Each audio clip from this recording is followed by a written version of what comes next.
Hello, what's up guys? Kakagising ko lang. So, it's Sunday morning. We need to be productive. So, samahan mo ako sa abong araw na to.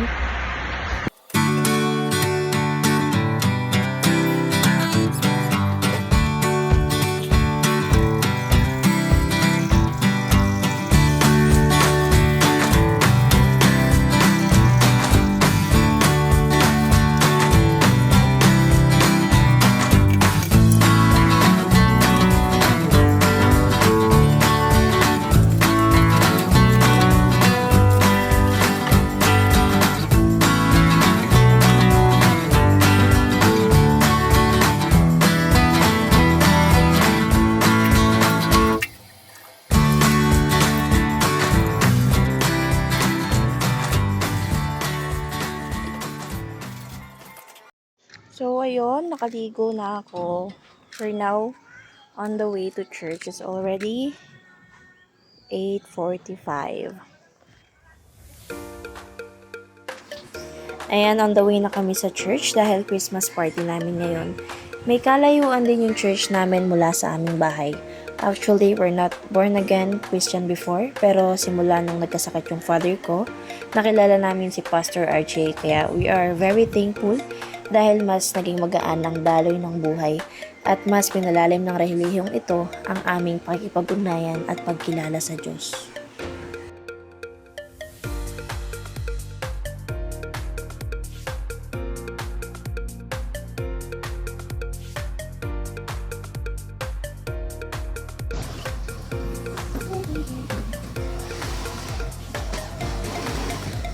Long journey.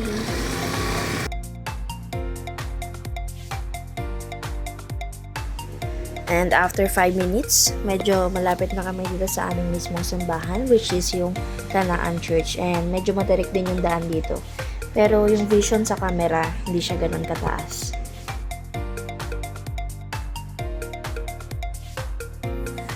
Ito naman yung view sa harap ng simbahan namin. And of course, his wife, Mrs. Lee, good morning po sa inyo. Sige po, inaaliyahan ko po ang lahat na tumayo para sa ating lahat ng Diyos. Amen po ba? Amen. Hallelujah.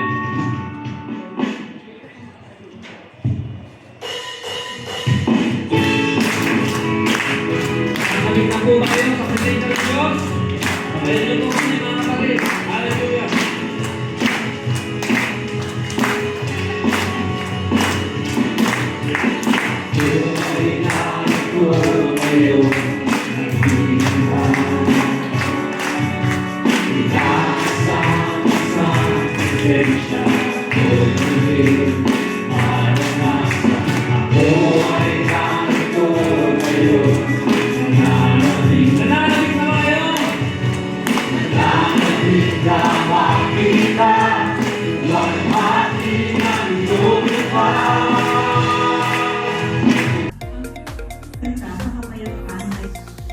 Because the New Testament's written in Greek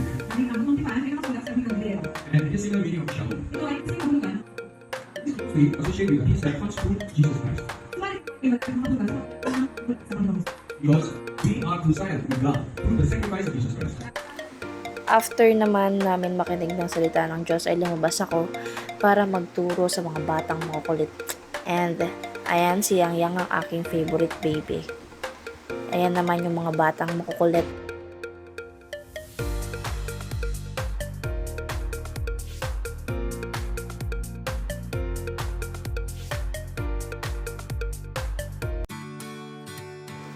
And after ko turuan yung mga bata para sa sayaw nila mamaya, dahil meron silang performance, ay nagpaalam na ako kay Pastor na uuwi na kami. And ayan, pababa na kami galing sa church upang dumiretso muna saglit sa bahay para may kuhaning gamit bago pumunta sa aking tita.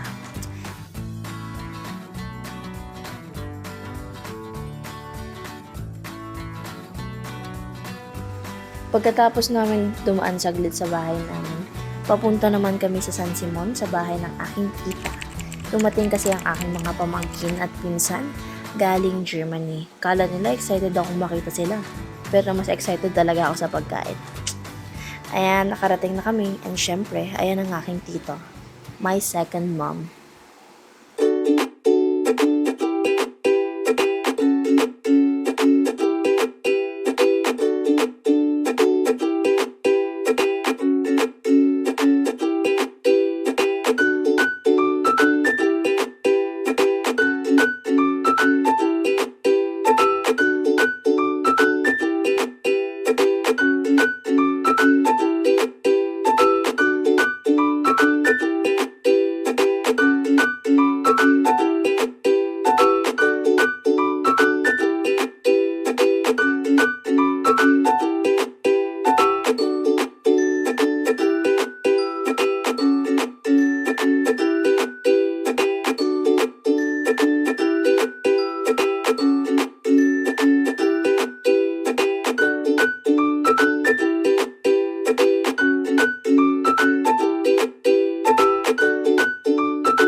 And after ng maghapon na nagkikipag-bonding, before 5 p.m. umalis na ako ng San Simon para pumunta sa Barangay del Pilar dahil meron kami meeting para sa SK.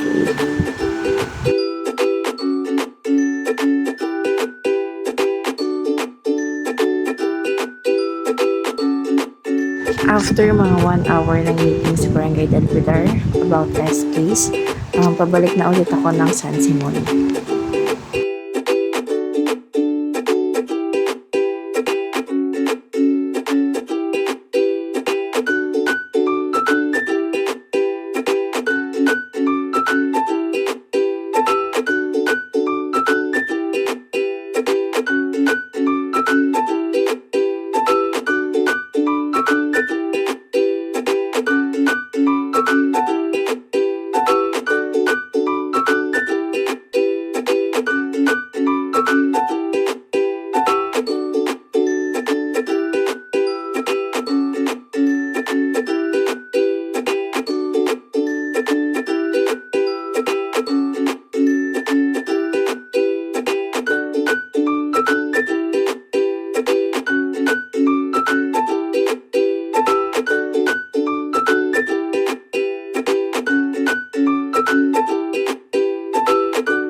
After namin magkantahan and magkwentuhan ng konti, kumain muna kami. And after that, pauwi na kami ulit.